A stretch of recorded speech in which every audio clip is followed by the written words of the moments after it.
A cry in the park. The sun dipped low in the sky, casting a warm, golden glow over Birchwood Park. Families gathered their belongings, children's laughter fading as they headed home for dinner.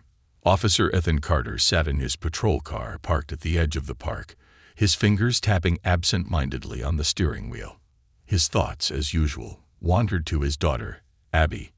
It had been 2 years since the divorce, and every missed recital, every ignored call, ate away at him.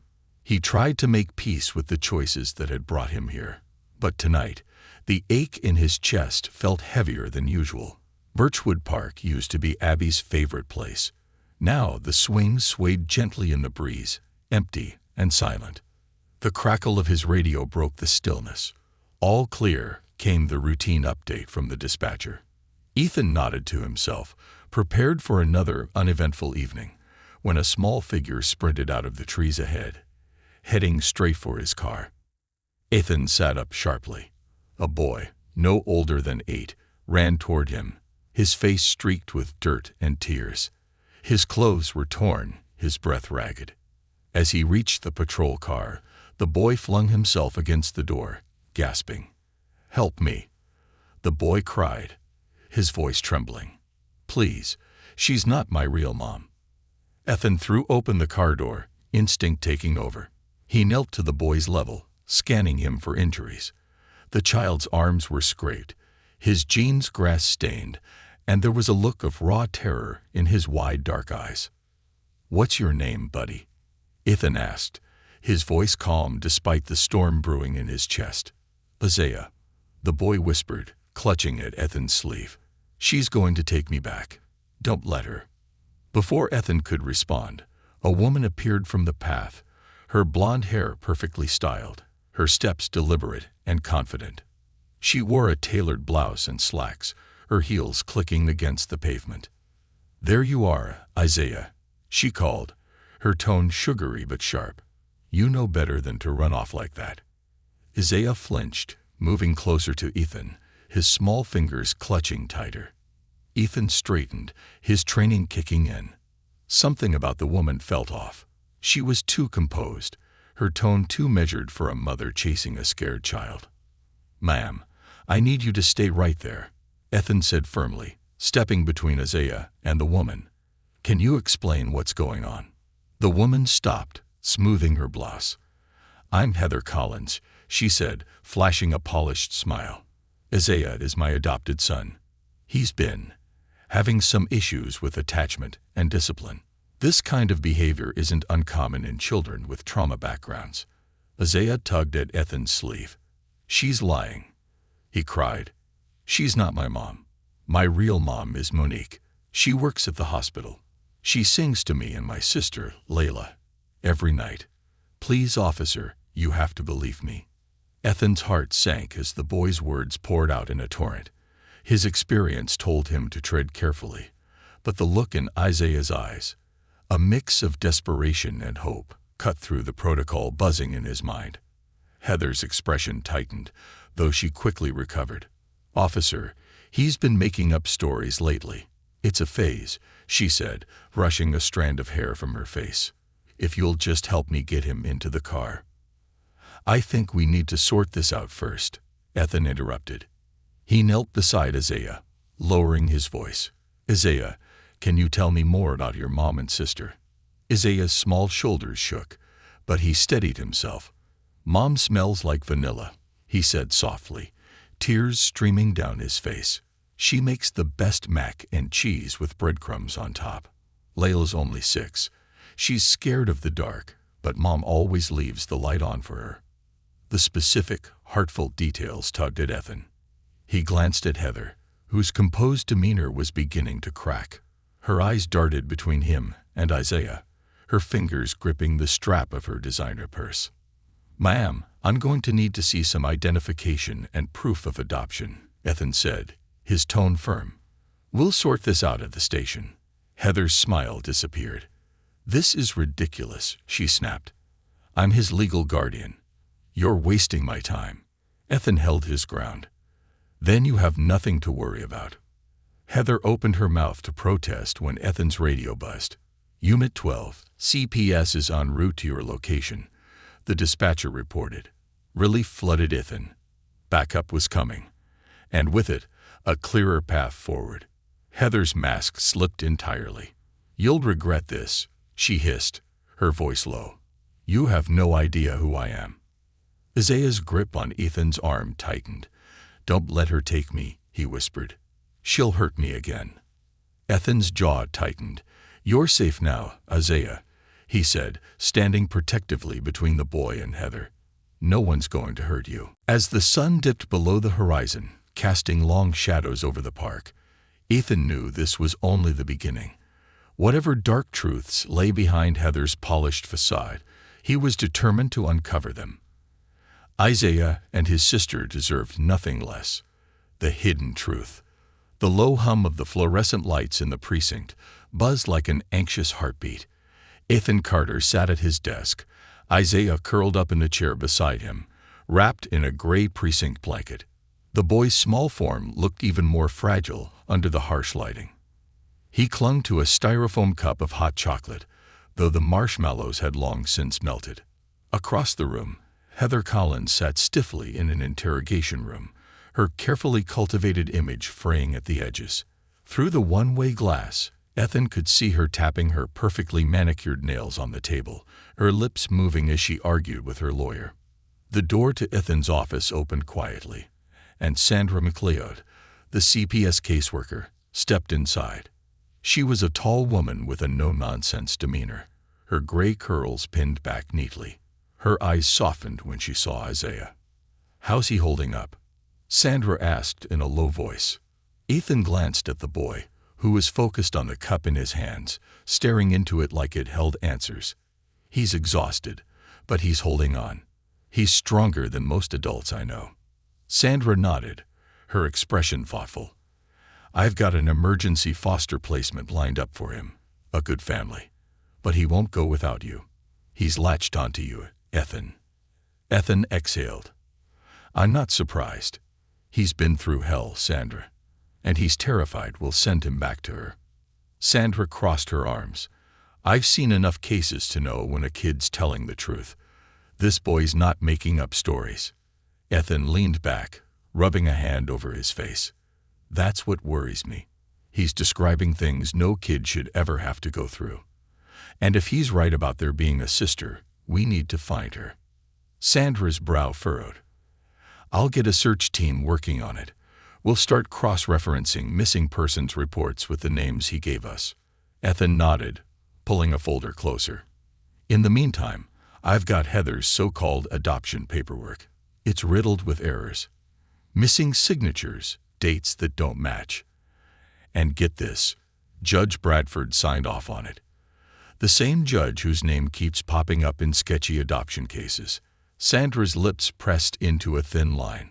"Bradford's name comes up too often. He's got powerful connections, Ethan. Be careful."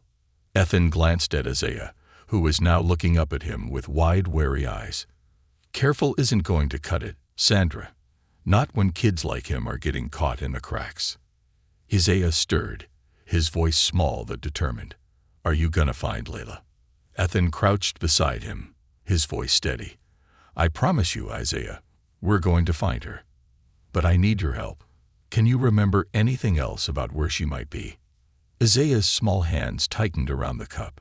There was a house. The windows had bars, and there was a big tree in the front yard. One of those trees with the long branches that hang down. "A weeping willow," Ethan prompted gently. Isaiah nodded. "Yeah, and I could hear trains at night. They were loud and close." Ethan exchanged a glance with Sandra.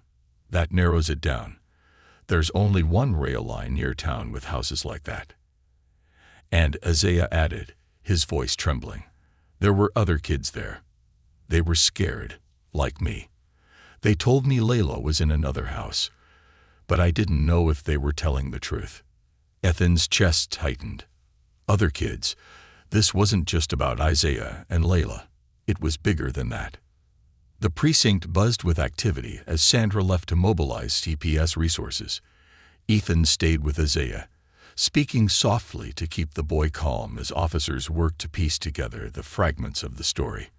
Across the hall, Heather's lawyer demanded her release, but Ethan ignored the noise. He had one priority: the kids. Sarah Martinez, one of Ethan's most trusted partners, walked in briskly. She placed a file on his desk, her expression grave. "Brooks, you're not going to like this," she said, opening the folder. "I ran a search on Heather. She's got ties to an adoption agency called New Horizons Placement Services. Ring any bells?" Ethan frowned. "Sounds familiar. What do we know?" "Shady as hell," Sarah said bluntly. "They specialize in private adoptions, and there've been complaints. Missing records, rushed placements, families with connections bypassing legal wait times. And here's the kicker. Guess who approved most of those cases?" "Judge Bradford," Ethan muttered, his gut twisting. "Bingo," Sarah confirmed. "It gets worse. I pulled Heather's financials. There are large payments from private accounts tied to families listed in New Horizons cases. It's not just adoptions. They're trafficking kids under the guise of legality." Ethan felt a cold fury settle in his chest. "And Isaiah's mom?" Sarah hesitated. "I ran her name through missing persons reports. Monique Jackson, a nurse, single mother of 2, reported missing 3 years ago along with both kids. Case went cold. But look at this." She placed a grainy security photo on the desk. It showed Monique in her nurse's scrubs, leaving work late at night. A shadowy figure loomed in the background, and a black SUV was visible at the edge of the frame. "That's the night she disappeared," Sarah said. "The report says there were signs of forced entry at her apartment, but it was ruled inconclusive. Now we know why. Someone buried it." Ethan's fist clenched. "And Layla?" "No record of her since the night they were taken," Sarah said softly. "But if Isaiah's right, she's out there. And we'll find her." As night fell, Ethan stayed with Isaiah, who was curled up in a cot the precinct had set up for him. The boy had finally fallen into a restless sleep, his small body shuddering every so often as if the terror hadn't quite let go of him. Ethan sat nearby, flipping through the mountain of paperwork Sarah had brought. The connections were horrifying. Wealthy families, judges, lawyers, all complicit in a network that preyed on the vulnerable. And at the center of it all was New Horizons, a front for trafficking children under the guise of adoption. Ethan's phone buzzed, breaking his focus. It was Sarah. "We've got a lead," she said. "There's a property outside town that matches Isaiah's description. Red shutters, a willow tree near the rail line. It's owned by a shell company tied to Bradford." Ethan stood, adrenaline kicking in. "Get a team together. We're bringing her home." The house with red shutters. The road to Willow Creek was long and desolate, a winding stretch of asphalt flanked by dense woods and overgrown fields. Ethan Carter gripped the wheel of his unmarked car, his jaw set, his mind focused on the task ahead. Beside him, Sarah Martinez studied the satellite images of the target property. Every detail Isaiah had provided was etched into their plan. A house with red shutters, a willow tree in the yard, and the faint sound of trains in the distance. "We're almost there," Sarah murmured, glancing at the GPS. "Property's about half a mile down this road." Ethan nodded, his eyes scanning the darkened landscape. "SWAT in position." Sarah checked her radio. "They're staged half a mile out, ready to move on our signal." The tension in the car was palpable. This wasn't just another bust. It was a race against time to rescue a little girl who had already endured too much. As they approached the property, the headlights illuminated the peeling paint of the red shutters, their once vibrant color dulled by time and neglect. The willow tree loomed like a shadowy sentinel, its branches swaying in the breeze. The faint sound of a train whistle carried through the air, completing the haunting scene Isaiah had described. Ethan pulled the car to a stop a safe distance away, cutting the engine. He and Sarah stepped out, their boots crunching on the gravel. The rest of the team was already moving into position, silent shadows in the night. "This is it," Sarah whispered. Ethan nodded. "Let's move." The SWAT team approached the house cautiously, their black uniforms blending into the night. Ethan followed close behind, his heart pounding in his chest.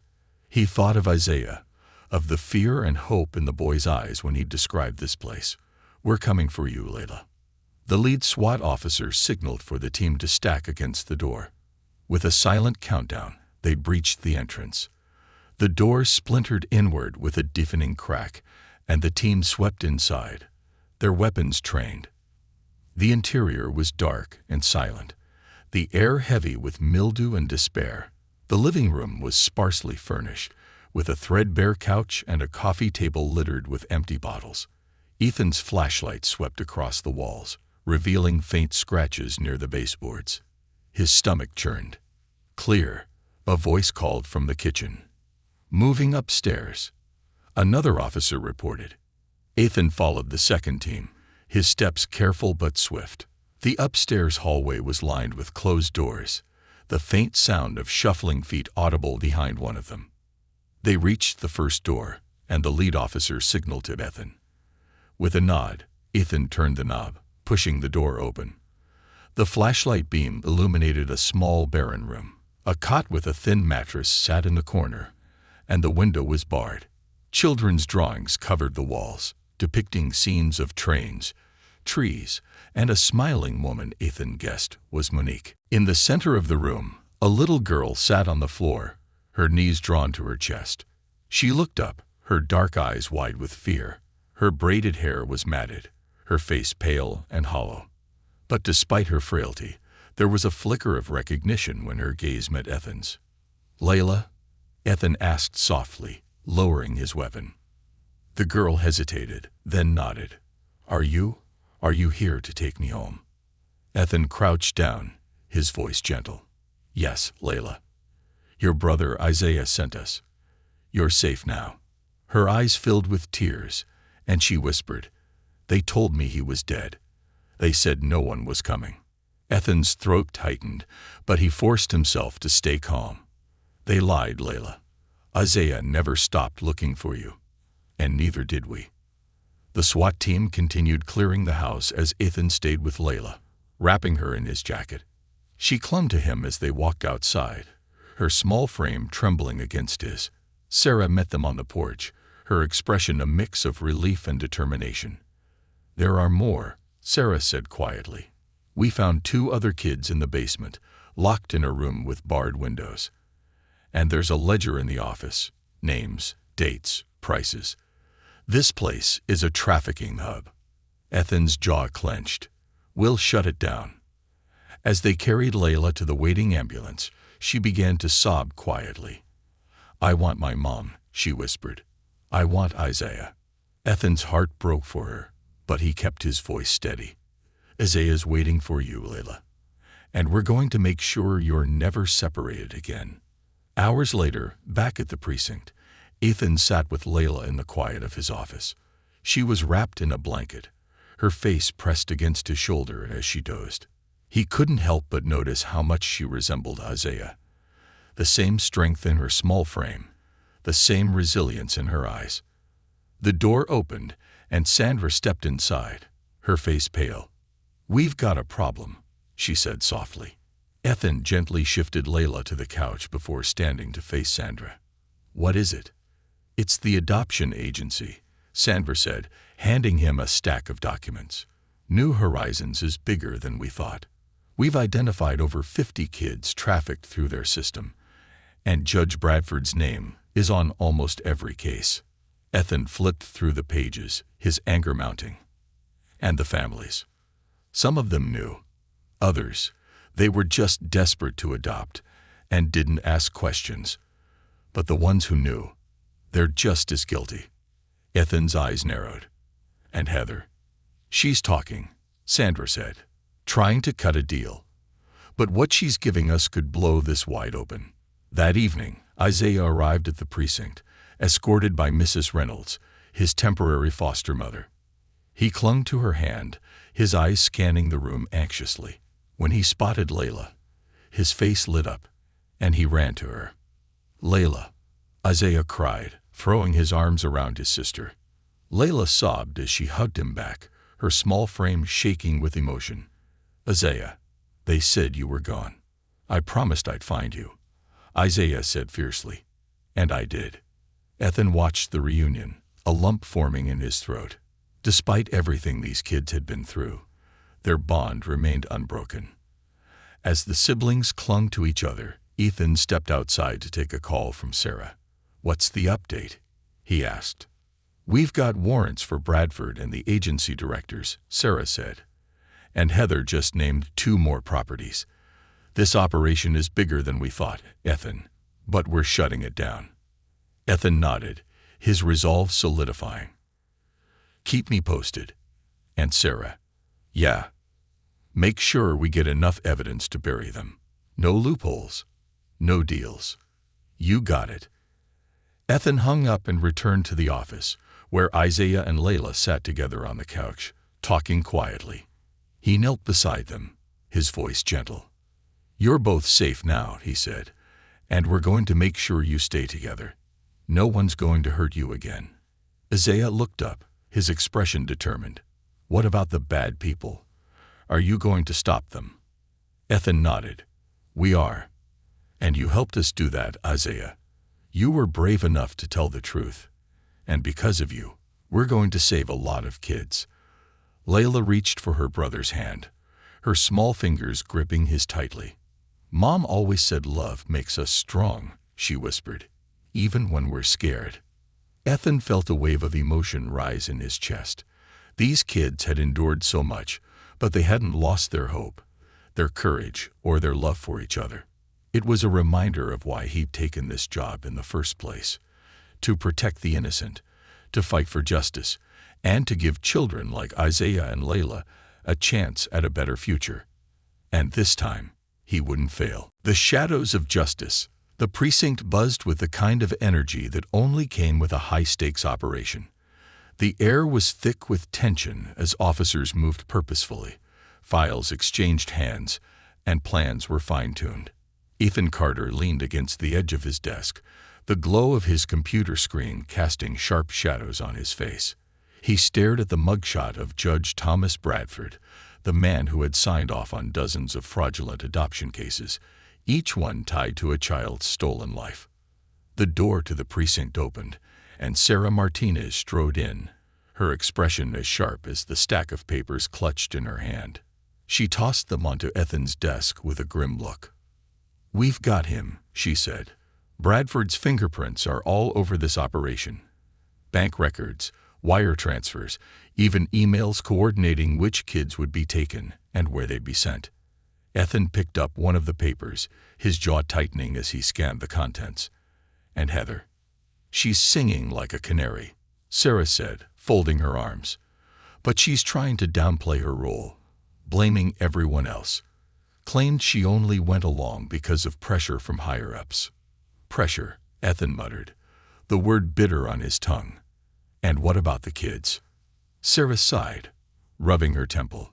So far, we've confirmed 19 children rescued from the properties we've raided, but we got at least 24 still unaccounted for. Ethan exhaled heavily. That's 24 too many. In the break room, Isaiah and Layla sat at a small table, eating sandwiches brought in by one of the officers. Layla's eyes darted around nervously, her hands gripping her sandwich like it might disappear if she let go. Isaiah, sitting beside her, leaned close, whispering softly to reassure her. Are we going home? Layla asked, her voice barely above a whisper.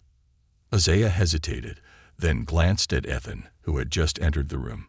Mr. Ethan's going to help us, he said with quiet confidence. Right, Mr. Ethan. Ethan knelt beside them, his expression gentle. That's right. You're both safe now, and we're working on finding a place where you can stay together. Layla's small hand reached out, clutching Ethan's sleeve. What about Mom? She asked, her voice trembling. Will she come get us? Ethan's heart sank. The truth about Monique weighed heavily on him, a burden he knew he couldn't delay sharing much longer.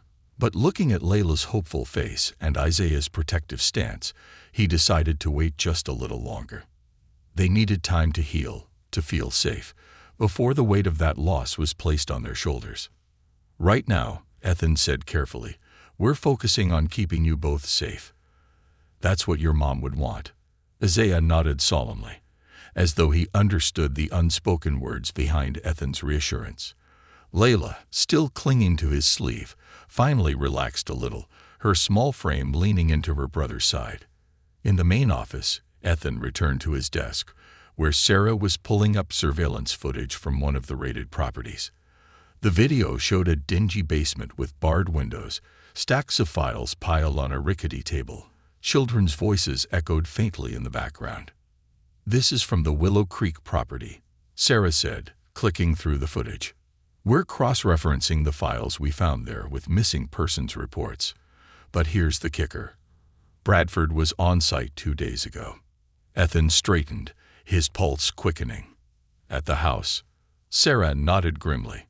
"Surveillance caught him entering through the back door. He stayed for nearly an hour before leaving with a briefcase." "Evidence," Ethan said, the word a growl in his throat. "Or money. Either way," Sarah added, "it's proof of his direct involvement, and it puts him squarely in our sights." That evening, Ethan met with Sandra McLeod and a representative from the district attorney's office. The group gathered in a conference room, the walls lined with photographs, documents, and a growing web of connections between the traffickers. At the center of it all was Judge Thomas Bradford, his smug, bespectacled face staring out from a mugshot. "We have enough to arrest Bradford," the DA said, her tone clipped. "But we need to act fast. The moment he gets wind of this, he'll try to run." Ethan's jaw tightened. "We can't afford to let him slip through the cracks. Not after everything these kids have been through."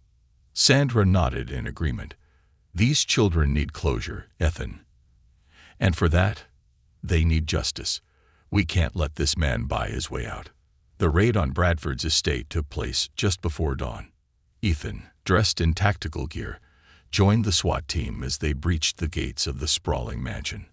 The property was eerily quiet, the manicured lawns and pristine facade belying the horrors it concealed. As the team moved through the house, they found evidence of Bradford's crimes scattered throughout. Folders filled with adoption records, photos of children, and ledgers detailing payments. In his private office, they found Bradford himself, hastily trying to shred documents as the door burst open. "Thomas Bradford," Ethan said, his voice cold as ice. "You're under arrest for human trafficking, conspiracy, and child endangerment." Bradford's hands trembled as he raised them, his face pale. "You don't understand," he stammered. "I was protecting them, giving them better lives." Ethan's eyes burned with fury. "You were selling them," he snapped, "ripping them away from their families and selling them like property. Save your excuses for the judge." Back at the precinct, the weight of the operation began to lift as the reality of their success sank in. Bradford was in custody, and the evidence against him was ironclad. Heather Collins had been charged as well, her testimony sealing the case against the judge and the trafficking network. Ethan returned to his office, where Isaiah and Layla were waiting. Sandra sat with them, her expression kind but serious. "Mr. Ethan," Isaiah said as soon as he entered, "did you get the bad man?" Ethan knelt in front of the siblings, his voice firm. "We got him. And he's not going to hurt anyone else ever again." Layla's eyes filled with tears, and she leaned into her brother. "Mom would be happy," she whispered. Ethan hesitated, then placed a hand on each of their shoulders. "Your mom would be so proud of you both. You're the reason we could stop them. You were brave, and you didn't give up." Isaiah's voice trembled. "Are we going to be okay now?" Ethan nodded. "You're going to be more than okay. You're going to be safe, together." As the siblings clung to each other, Ethan felt a surge of hope. The fight for justice wasn't over, but for Isaiah and Layla, the darkest part of their journey had finally passed. And for the first time in years, the light of a brighter future began to shine. A light in the darkness. The morning sun painted the precinct in hues of gold and amber, a stark contrast to the weight of the work still ahead. Inside, the building buzzed with activity, yet a small pocket of calm existed in Ethan Carter's office. Isaiah and Layla sat side by side on the couch, the bond between them unmistakable. Layla clutched the blanket that Sandra had given her, while Isaiah rested his hand protectively on her shoulder. They were quiet, but their shared presence spoke volumes. Ethan stood at his desk, shuffling through a stack of reports. The network they'd uncovered was vast, its tendrils reaching into hospitals, courts, and even social services. Every new piece of evidence felt like a punch to the gut, but it also strengthened their case. They were dismantling the operation piece by piece, ensuring no child would suffer like Isaiah and Layla had. Sarah Martinez entered the room, her face a mix of exhaustion and triumph. "Brooks, we got the full list," she said, dropping a thick file onto his desk. "Every child who went through New Horizons in the past 5 years. Names, locations, everything." Ethan scanned the first page, his jaw tightening. 37 kids, he muttered. 37 families destroyed. Sarah nodded grimly. "We're already working on reunifications for the ones we found. But there's something else you need to see." She handed him another sheet, her voice lowering. "It's about Monique Jackson." Ethan's heart sank as he took the paper. The words blurred momentarily before coming into focus. It was an autopsy report. Monique's body had been found near Willow Creek 6 months ago, but the case had been buried. The injuries matched Isaiah's description.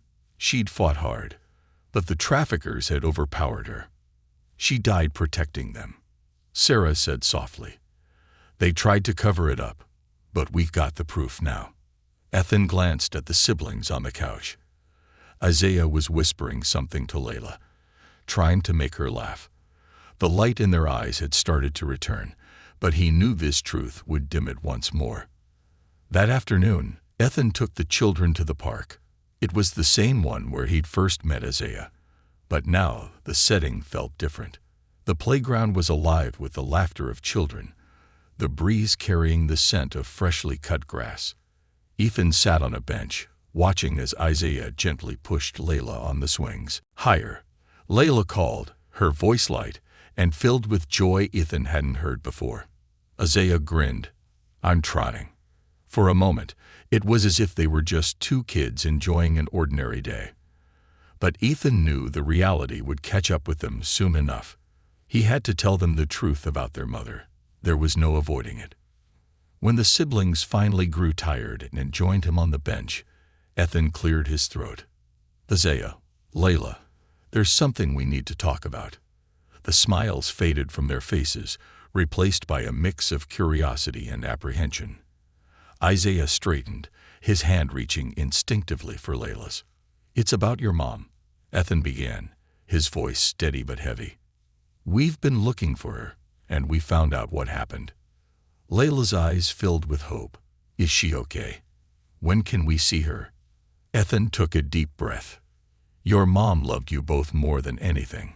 She fought so hard to protect you. But the people who took you, they hurt her. And she didn't make it." The words hung in the air, sinking in slowly. Layla's face crumpled as tears spilled down her cheeks. Isaiah's grip on her hand tightened, his jaw clenching as he struggled to hold back his own tears. "No," Layla whispered. "She promised she'd come for us." "She did come for you," Ethan said gently. "That night, she fought to keep you safe. She made sure you had a chance to get away. She was brave, Layla. And because of her, you're both here today." Isaiah's voice trembled. "She's really gone." Ethan nodded, his own heart breaking. "She's gone, but her love for you isn't. She gave everything to protect you. And she'd be so proud of how strong you both are." For a long time, the three of them sat in silence, the only sounds the distant laughter of other children and the rustling of leaves in the wind. Layla buried her face in Isaiah's shoulder, sobbing quietly. Isaiah wrapped his arms around her, his own tears falling as he whispered comforting words. "She always said love was stronger than anything," Isaiah murmured. "Stronger than fear, stronger than hate. That's what she taught us." Ethan placed a hand on Isaiah's shoulder. And she was right. Her love is what brought you two back together. And it's what's going to help you move forward. Over the next few days, Ethan worked tirelessly to ensure the siblings would stay together. Sandra had found a long-term foster placement with Mrs. Reynolds, who had already developed a bond with the children. The house was warm and welcoming, filled with the kind of stability Isaiah and Layla desperately needed. On the day of the move, Ethan drove them to the Reynolds home. The siblings sat quietly in the back seat, holding hands. Layla's small cross necklace, the one her mother had given her, hung around her neck. She hadn't taken it off since Ethan had returned it to her. When they arrived, Mrs. Reynolds greeted them with a wide smile. "Welcome home," she said warmly, kneeling to their level. "I got your rooms all set up, and there's mac and cheese in the oven." Layla's eyes lit up at the mention of mac and cheese. "With breadcrumbs?" she asked hesitantly. Mrs. Reynolds grinned. "Of course." As the siblings settled in, Ethan stayed back, watching from the doorway. Isaiah and Layla explored their new home cautiously, their laughter growing more confident with each passing minute. It was a small step, but it was a step toward healing. Sandra approached him, her expression thoughtful. "They've been through so much, but they're resilient. They'll make it." Ethan nodded. "They've got each other. That's what matters." That evening, as Ethan prepared to leave, Isaiah ran to him, his face serious. "Mr. Ethan." Ethan knelt to meet his gaze. "What is it, Isaiah?" "Thank you," the boy said, his voice steady. "For finding Layla. For believing me." Ethan felt a lump rise in his throat. "You don't have to thank me, Isaiah. You were the brave one. You never gave up." Isaiah nodded solemnly. "Mom always said we're stronger when we stick together. Me and Layla. We're going to be okay." Ethan smiled, placing a hand on the boy's shoulder. "I know you will, and I'll always be here if you need me." As he drove away, the image of the siblings standing together in the doorway stayed with him. They had faced unimaginable darkness, but their light hadn't been extinguished. It burned brighter now, fueled by the love their mother had instilled in them and the hope of a future where they could finally be free. A light in the darkness.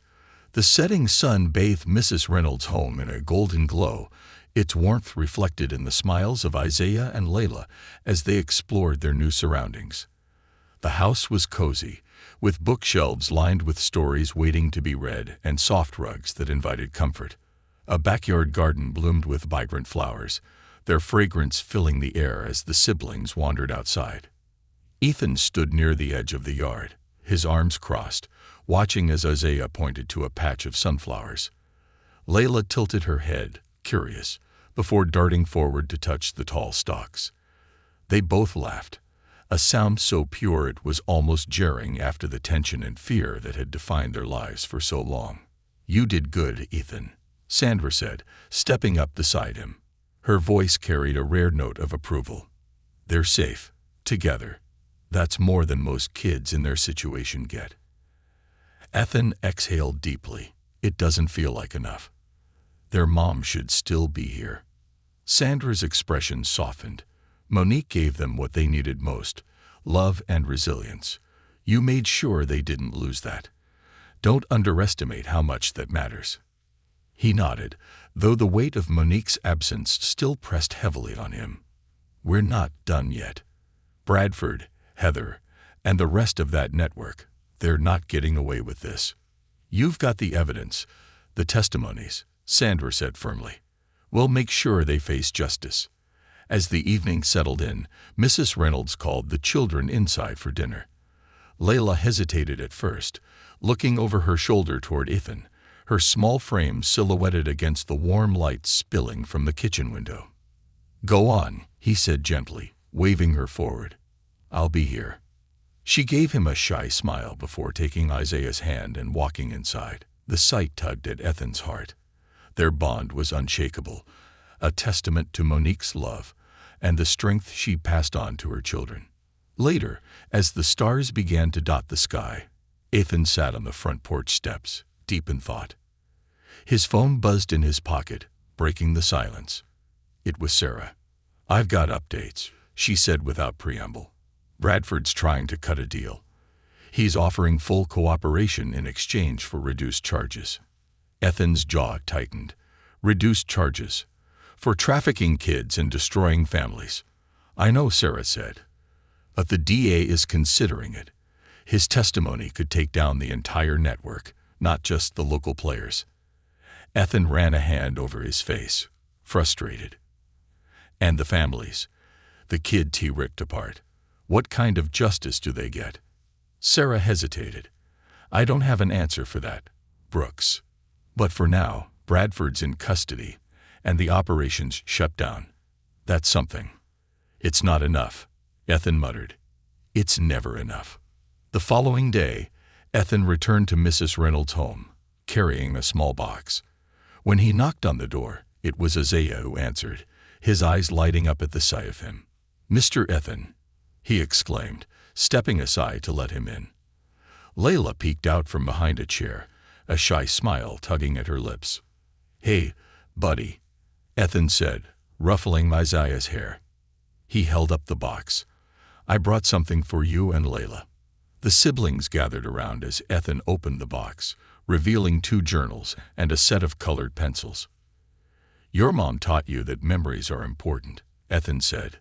"These are for you to write down everything you want to remember. Stories, drawings, whatever you like. That way, no one can ever take them away."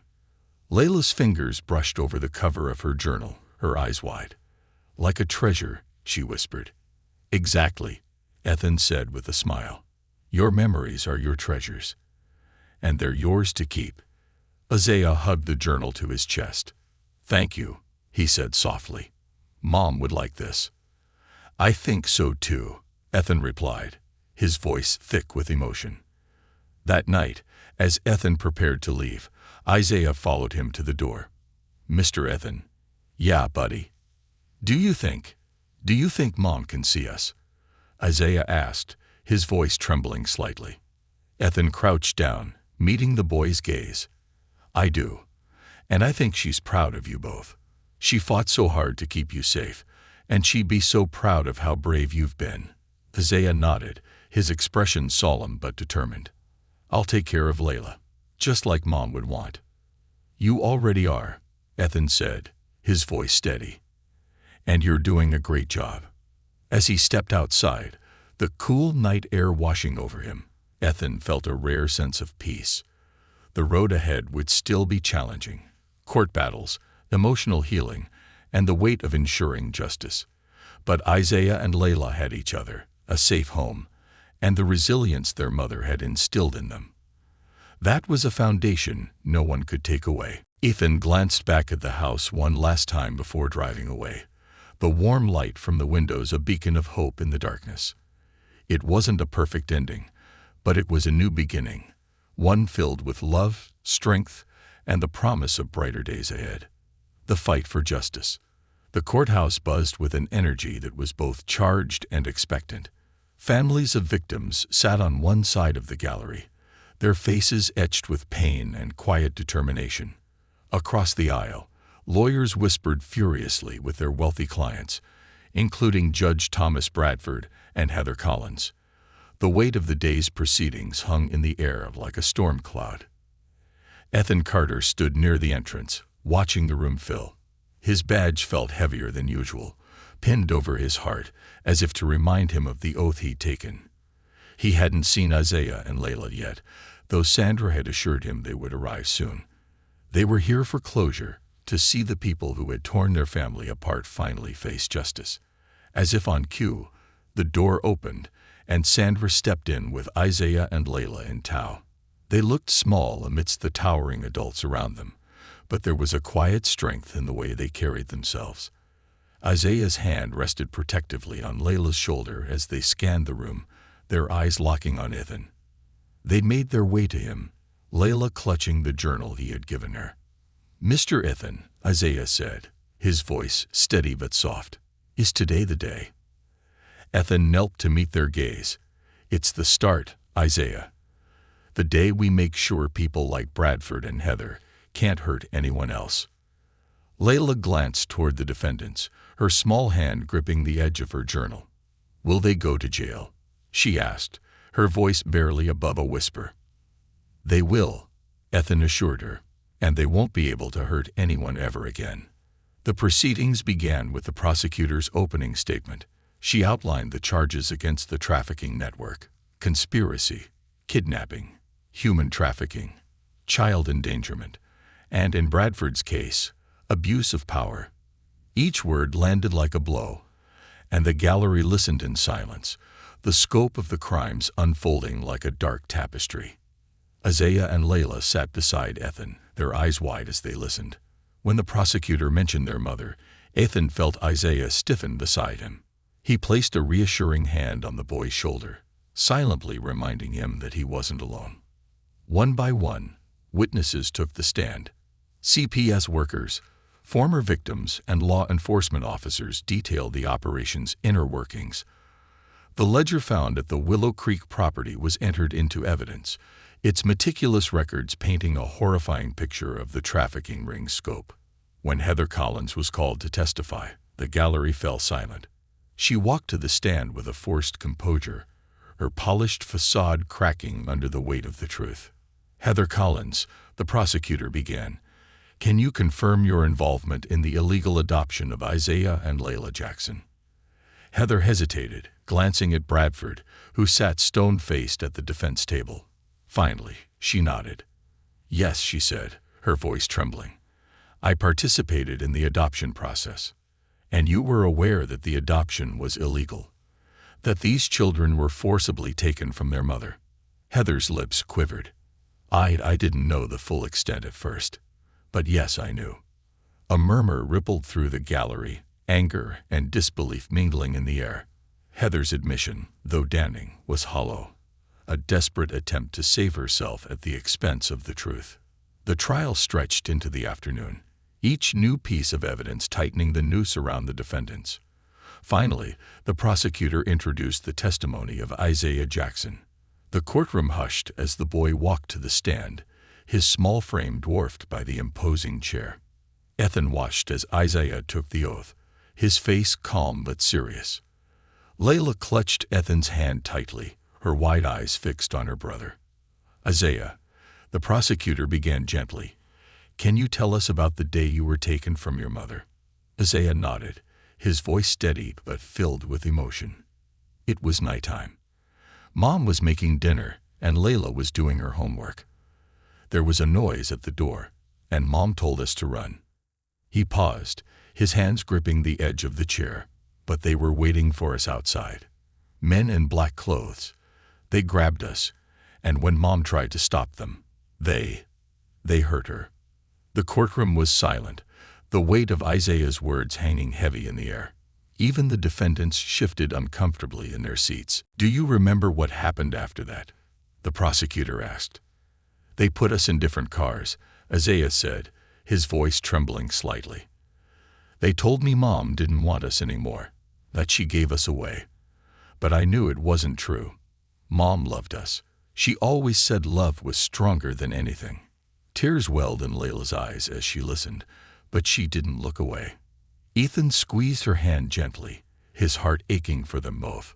When the defense tried to cross-examine Isaiah, the boy's quiet resilience was unshakable. He answered their questions with clarity, his memories vivid and consistent. By the time he stepped down, even the most skeptical observers were convinced of the truth. As the trial drew to a close, the prosecutor delivered a powerful closing argument. She spoke of the courage of the victims, the strength of families torn apart and fighting to rebuild, and the need for accountability.